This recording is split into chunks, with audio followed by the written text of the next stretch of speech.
আজ আমি বাড়িতে বানালাম ছোলা মিক্সচার। তো আমি চান টান করে রেডি হয়ে আমি চললাম এখন ছাদে।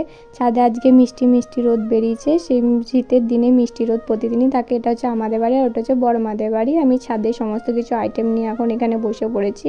আর গ্লাসে আগে থেকেই তেল দেওয়া ছিল। আমি এখানে ছোলা ভিজেগুলো ভালো করে দিয়ে দিচ্ছিলাম এবং ছোলা ভিজেগুলো খুব ভালোভাবেই ভিজে গিয়েছিলো।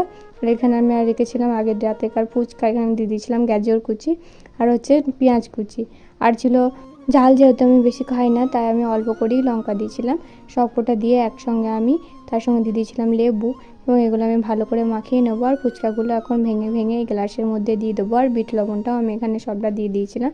আর ফুচকাগুলো যখন ভাঙছিলাম আমার হাতে একটু লাগছিলো, কারণ হাতে একদিন কেটে গিয়েছিলো, ওই জন্য হাতটা লাগছিলো। আমি গ্লাস এখানে দেখলাম মাখানো হচ্ছে না ভালো করে, তার জন্য আমি এটা থালার মধ্যে ঢেলে নিলাম এবং সেখানেই আমি ভালো করে মাখাচ্ছিলাম এবং সবটা ঢেলে দিয়ে তেলটাও আমি ভালো করে দিয়ে ভালো করে মাখিয়ে নিয়ে এটা আমার এখন হয়ে গেছে রেডি। তো আমি একটু মাকে দিয়ে আর ভাইকে দিয়ে নিজে একটু টেস্ট করে দিলাম, দারুণ হয়েছিল।